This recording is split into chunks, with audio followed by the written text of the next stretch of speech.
Salut! Alors, petite vidéo qui, sortie de son contexte, va peut-être vous paraître bizarre. Pour vous faire court, un ami policier m'a demandé il y a environ un mois de faire un petit reportage sur la ville de la Ferté-Bernard. J'ai dit non. Non. Mais après, il m'a montré toutes les infractions que j'ai faites dans ma vie. Et du coup, Oui. Alors, pour ceux qui ne savent pas, moi, je viens de la Ferté-Bernard. Une ville un peu connue, genre en Sarthe. On va pas se mentir, il y a deux choses qu'on connaît, les rillettes et les 24 heures du Mans. C'est tout. Alors, les gens qui se disent que la Ferté-Bernard, c'est un coin paumé, c'est vrai. Eh bien, sachez une chose, c'est que la Ferté-Bernard est devenue une commune la plus sportive des Pays de Loire en 2021. Je veux pas me la péter, mais c'est pas mal. Ça, tu vois, ça, c'est la classe. J'y ai contribué, évidemment. On dirait comme ça, mais la Ferté-Bernard, c'est un peu la ville sous-cotée.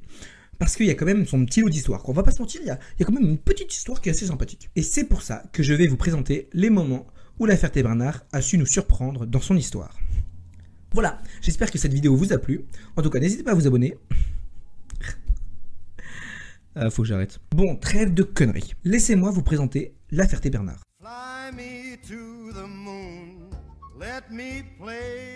Pour commencer, revenons au Xe siècle. Laissez-moi vous présenter le héros de cette histoire, Avesgaud de Bélem.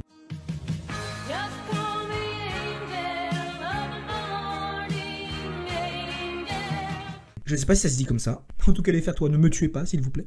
Pour comprendre qui il est, revenons un petit peu en arrière. Durant la période féodale entre le Xe et le XIIe siècle, c'était un peu la base de la royauté. En gros, les seigneurs locaux de leur région dirigeaient un peu les populaces. Le bas peuple, si vous préférez. Et nous allons nous attarder au Mans. Au Mans, il y a deux clans. La famille des comtes du Maine, ils étaient composés des Rorgonides et des Hugonides. Ne me demandez pas pourquoi, je n'en sais rien du tout. Les Rorgonides, c'est un peu la famille principale, et en même temps, son patron, c'est un peu le gendre de Charlemagne. Donc, c'est pas n'importe qui. C'était dans les années 832-839, dans ces eaux-là, si je ne dis pas de bêtises. Et à l'époque, il y avait énormément de batailles. En gros, tout le monde voulait le trône. Et nous étions clairement dans Game of Thrones. Roger, ou Roger si vous préférez, est apparu sur le trône en 885. Et c'est le fondateur des Hugonides, la deuxième maison des comtes du Maine. Faut suivre, là il y a beaucoup d'informations. Rorgonide, Hugonide.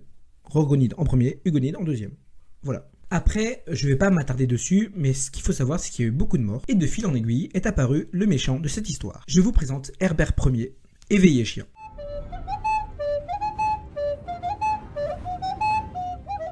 Son surnom peut évoquer celui qui se lève tôt. Revenons maintenant à notre deuxième famille, la famille Bélem, là où notre héros est né. Il règne sur l'évêque, donc sur l'église. Et nous le savons, quand il y a deux familles qui se partagent une ville, ça peut souvent créer des conflits.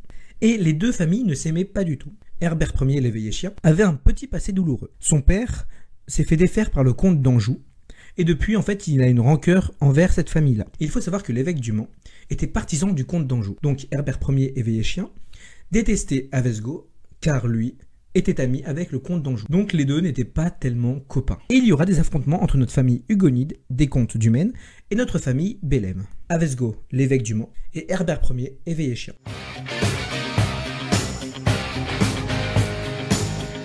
Et nous savons que l'église, c'est quelque chose d'important à cette époque-là, et il faut surtout pas se moquer de l'église. Les petites querelles se transformeront en guerre, et Avesgaud devra se réfugier quelque part. Et il se réfugiera à Duno. Il va faire construire un petit château à Duno qui ne tient pas du tout face à l'armée des Hugonides. T'es mauvais! Qu'a pu faire Avesgaud après cette défaite? Il a décidé de rebâtir une autre forteresse dans un petit marais. Il va l'appeler La Ferté, qui signifie forteresse ou fermeté, solide. Quelque chose d'imprenable, quoi. Nous sommes en 1027, je crois. Je suis pas sûr pour les dates. Et l'affrontement a lieu. Venu reprendre une branlée, t'aurais pas dû venir, tu le regretteras. Et là, le petit Herbert n'arrive pas à entrer. Parce que l'endroit où Avesgaud avait mis sa forteresse, c'était un marais. L'endroit était parfait pour se défendre. Mais pour attaquer dans un marais, là, c'est vraiment le chantier. Et là, l'évêque du Mans, il se dit, ok, là, on peut l'avoir.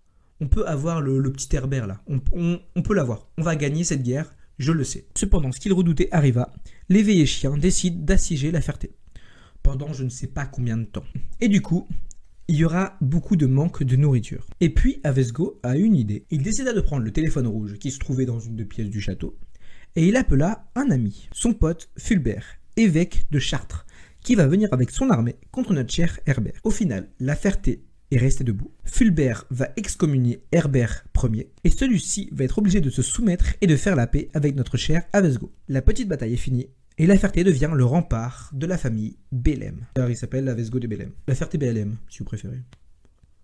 C'est pas mal, hein? J'aime l'histoire. Après, bien sûr, les serrages de main, c'est vraiment nul à l'époque. Genre, s'il y avait rien qui était écrit, ça pouvait parfaitement se rompre. Alors, évidemment, ça s'est rompu, car notre cher Avesgaud est parti faire un pèlerinage. Et à ce moment-là, Herbert a pris la forteresse de La Ferté.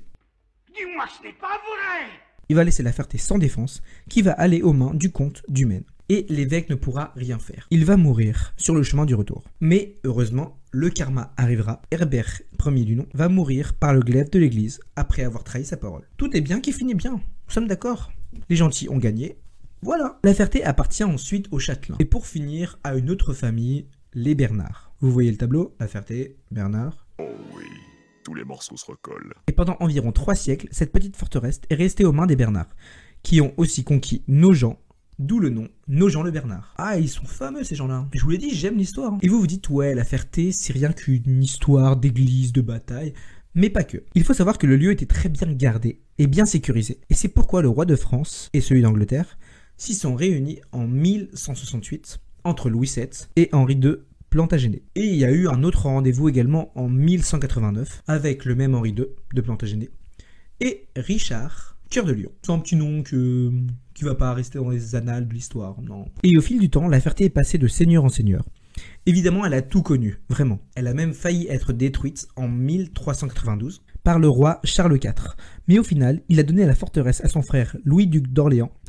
Mais malheureusement, il a été assassiné. Et donc le château est retourné aux Valois d'Anjou-Maine. En gros, La Ferté-Bernard, c'est une histoire de château qu'on donne à des personnes. Et là, vous vous dites, c'est bien beau tout ça. Mais encore. Eh bien, il faut savoir que la ville s'est faite assiéger par les Anglais en 1426 et la guerre s'est terminée en 1453.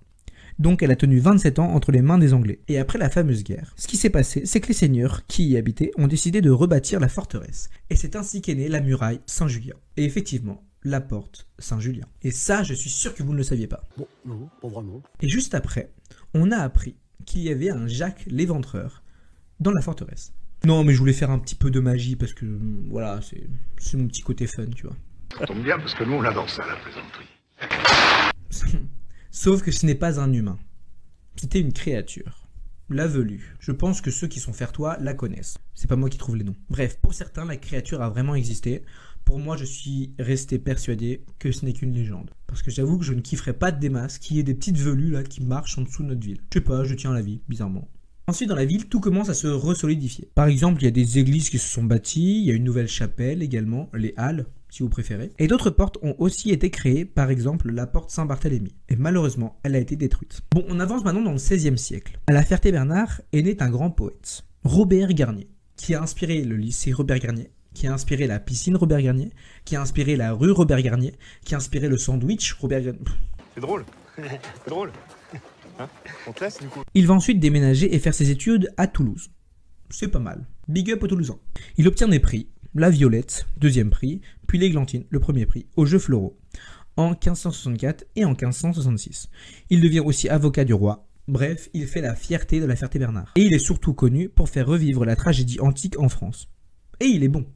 Il est très bon. C'est aussi son discours que les gens aiment, alternant rhétorique, argumentative et lamentation lyrique. Il y a encore beaucoup de choses à propos de cette ville, notamment en 1590, il y a eu des guerres de religion.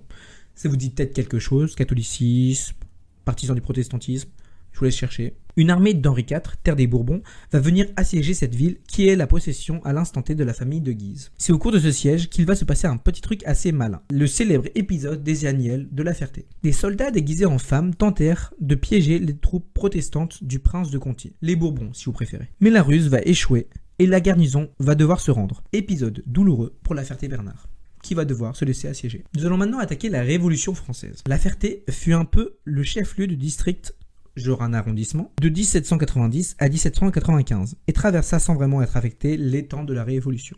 Le 22 novembre 1870, durant la guerre franco-allemande, La Ferté-Bernard a été utile. L'affaire de La Ferté-Bernard, où fut engagé le corps franc des éclaireurs de La Ferté-Bernard,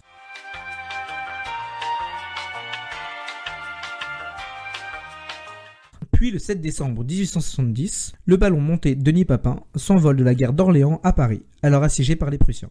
et va terminer sa course à la Ferté-Bernard, après avoir parcouru 170 km. Bon, rien de fou, il transportait du courrier. C'est déjà ça, c'est déjà ça. Mais déjà, on parle de nous dans l'histoire. Un petit peu. On est là. On est là. On est là. Et puis, il y a eu énormément d'inondations. Évidemment, la Ferté-Bernard, c'est basé sur un marais.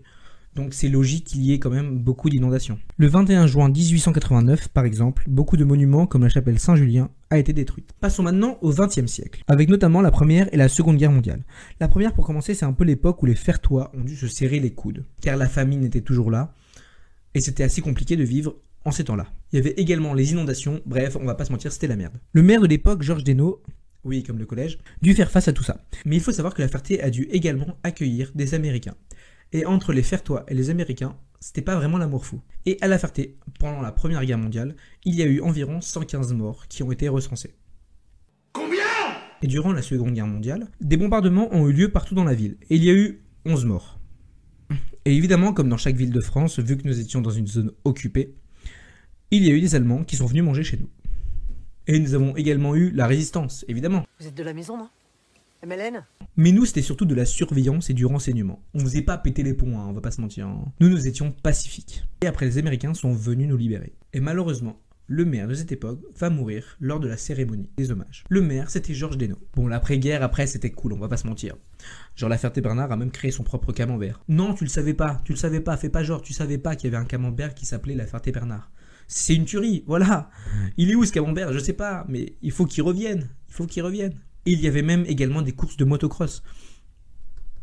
Monsieur le maire, si tu m'entends, pourquoi on fait plus de courses de motocross? Genre, c'est une tuerie, voilà. Genre, ça ramènerait beaucoup de monde et les gens sont contents, quoi. Genre, oh là là, ce serait trop bien, quoi. Pardon, mais c'est vrai.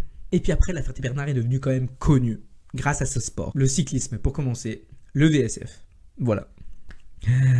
Et ouais, le vélo sportif fertois. Et pour vous dire, moi je connais les personnes qui ont créé genre le club du badminton, genre je connais des gens aussi qui ont créé le club du volley, genre c'est bizarre de se dire en fait que moi aussi je fais partie de l'histoire. Un petit peu. Mais voilà, moi j'étais dedans, moi j'ai fait évoluer le club. Je les encourageais, le club. Voilà, mais j'étais là. Le VSF volley, VSF badminton. Bon, qui n'est plus VSF, mais ça c'est une autre histoire. C'est chiant. Mais bon, bref, c'est pas grave. Enfin bref, j'ai joué dedans.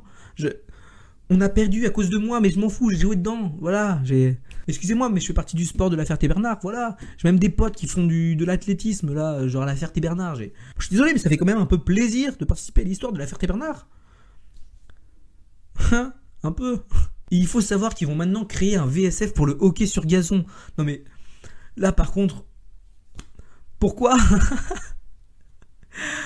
Ils font ce qu'ils veulent, du moment qu'ils sont heureux, moi je m'en fous. Mais VSF sur hockey sur gazon. Même, il y a même un festival aussi, à la Ferté-Bernard. Genre tous les ans, c'est le festival Saint-Liphard. Et j'ai fait partie de ce festival. Et il y a même un espace en fait pour les jeunes, l'espace jeunesse. Et j'y ai fait partie de l'espace jeunesse. Et surtout, en 2012, il y a eu Artec. Voilà, ceux qui sont nés après, vous n'avez pas connu, vous pouvez pas savoir ce que c'est, mais c'est une tuerie Artec. C'était un truc incroyable, c'était un truc unique. On était les Tony Stark de l'époque. On créait des trucs, on créait des robots, des trucs comme ça. On a participé, mon école et moi. J'ai même eu des potes qui ont gagné. J'ai même un t-shirt Artec. Mais pourquoi on a arrêté Artec? Pourquoi? Ça attirait du monde en plus. C'était trop bien de fabriquer des robots. Bon, moi j'en fabriquais pas, moi j'étais juste le commentateur, mais voilà quoi. J'aurais dû être engagé au Futuroscope. En fait, je crois que je suis l'emblème de la Ferté. Sans vouloir me vanter, je suis la Ferté. Non, faut que j'arrête. Mais quand même. Genre moi si je peux, j'aimerais avoir mon nom sur une rue. Monsieur le maire, si tu m'entends, please.